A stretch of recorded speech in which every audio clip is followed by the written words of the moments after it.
এক শান্ত গ্রামে নির্বাচন এসেছে।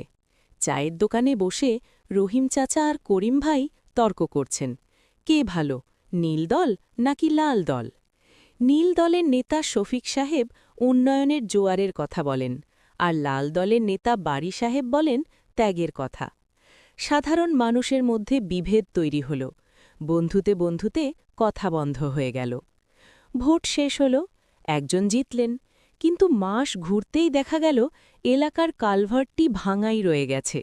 অথচ দুই দলের নেতাদেরই শহরের দামি রেস্তোরাঁয় একসাথে হাসিমুখে ডিনার করতে দেখা গেল। রহিম চাচা দীর্ঘশ্বাস ফেলে বললেন, এ দেশের রাজনীতি হল ঝগড়ার অভিনয়, যেখানে কর্মীরা লড়ে আর নেতারা পড়ে পাওয়া ধন ভাগ করে নেয়। সাধারণ মানুষ রয়ে গেল সেই আগের মতোই অবহেলিত। বন্ধুরা, ভিডিওটা ভালো লাগলে লাইক, কমেন্ট, শেয়ার করে দিও।